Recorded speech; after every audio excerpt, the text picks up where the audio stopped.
السلام علیکم ورحمۃ اللہ وبرکاتہ۔ مولانا صاحب کا بہت ہی زبردست اور اہم وظیفہ، جو شخص فجر کی نماز کے بعد 3 مرتبہ یہ دعا پڑھے گا تو اس کو کسی قسم کی بیماری نہیں ہوگی اللہ پاک کے فضل سے۔ تو میرے بھائیوں، اس وظیفے کو غور سے سنیں اور اپنی زندگی میں خاص کر لائیں تاکہ ہم قرآن سے کچھ سیکھ سکیں جس میں لکھا ہوا ہے۔ جزاک اللہ۔ کئی لوگوں کو دیکھا کہ بیمار ہوتے ہیں، کبھی ہسپتال کا چکر، کبھی ڈاکٹر کے پیچھے، تو نبی علیہ الصلوۃ والسلام نے ایک حدیث پاک میں فرمایا، اس حدیث کو مسند احمد نے روایت کیا اور طبرانی نے روایت کیا کہ جو شخص فجر کے بعد 3 مرتبہ یہ دعا پڑھ لے، اللہ 4 مرضوں سے اس کو نجات عطا فرما دیتے ہیں۔ امید ہے کہ مستورات توجہ سے یہ بات سنیں گی اور اس کی اہمیت کو ذرا سمجھیں گی کہ جو شخص فجر کے بعد 3 مرتبہ یہ آیت پڑھ لے تو اللہ تعالیٰ اس کو 4 بڑے بڑے مرضوں سے بچائیں گے۔ نمبر 1، پاگل پن۔ اگر کوئی آدمی مینٹلی ان بیلنسڈ ہو، ریٹارڈڈ ہو، یا جس بندے کو چیزیں بھول جاتی ہوں یا چیزیں یاد نہ رہتی ہوں، ذہن سے متعلقہ جو بیماریاں ہیں وہ اسی پاگل پن کے زمرے میں آئیں گی، یا کسی کو مرگی کی بیماری ہوتی ہے وہ بھی اسی زمرے میں آئے گی۔ تو پہلی بیماری جو اللہ تعالیٰ دور کرتے ہیں وہ ہے پاگل پن، اور دوسری بیماری کوڑ پن۔ کوڑ پن کہتے ہیں چہرہ بدصورت ہو جانا۔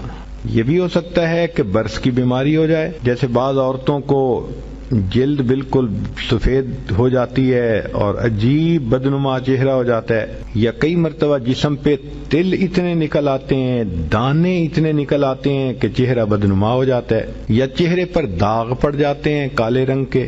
تو چہرے پہ داغ پڑیں، چہرے پہ دانے بنیں، یا چہرے پہ برس کے نشان پڑیں، کوئی بھی چیز ہوگی وہ اسی کوڑ پن کے زمرے میں شامل ہوگی، جس سے کہ چہرہ انسان کا بدصورت ہوتا ہو، اور اپنے فیس پہ پتہ نہیں کیا کیا پروسیس وہ کرواتی ہیں۔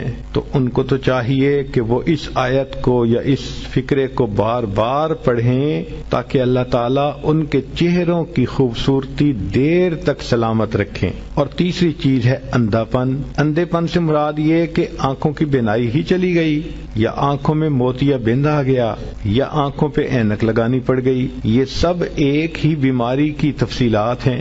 تو جن کی نظر کمزور وہ بھی پڑھ سکتی ہیں، یا جن کو لینز لگانے پڑتے ہیں، کنٹیکٹ لینز صحیح یا کوئی اور، اس مصیبت سے بھی جان چھوٹ گئی، اور جن کی بینائی چلی گئی اللہ ان کے لیے بھی آسانیاں فرما دیتے ہیں۔ تو پاگل پن کی بیماری ختم، کوڑ پن کی بیماری ختم، اندھے پن کی بیماری ختم، اور چوتھا فرمایا فالج کی بیماری ختم۔ فالج ایک تو ہوتا ہے کہ انسان کا ہاتھ یا پاؤں کام ہی نہ کریں، اور ایک یہ بھی ہوتا ہے کہ اتنی ویکنس کہ عورت کہتی ہے مجھ سے تو کھڑا ہی نہیں ہوا جاتا، میرے پاؤں سن ہو جاتے ہیں، میرے ہاتھ سن ہو جاتے ہیں۔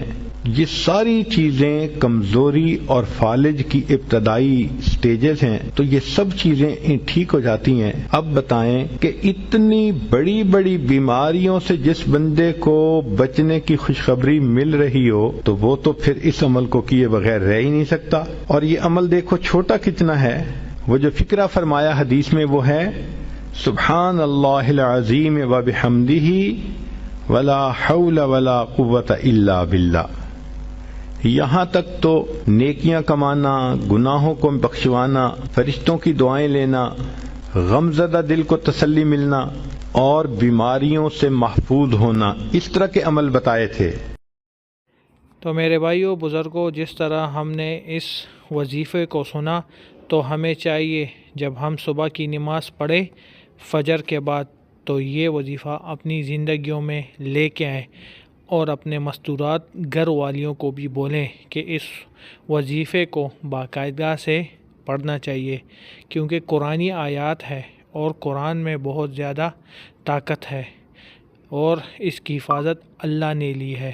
تو ہمیں چاہیے کہ ہم اس کو اپنی زندگیوں میں لے کے آئیں اور دوسروں تک بھی پہنچائیں، کیونکہ اس میں ہمارا بھی فائدہ ہے اور دوسروں کا بھی فائدہ ہے۔ تو ہمیں چاہیے کہ ہم اس کو باقاعدگی سے پڑھیں اور دوسروں بھائیوں اور بہنوں کے ساتھ بھی اس وظیفے کو شیئر کریں اور اللہ کے رسول کے احکامات کو اپنی زندگیوں میں لا کر دین کا کام کرنا چاہیے۔ اسی میں ہماری آخرت کی بھلائی ہے۔ ہمارے چینل کو لائک، سبسکرائب کیجیے، بیل آئیکن پہ کلک کیجیے تاکہ نیو بیانات دے سکیں۔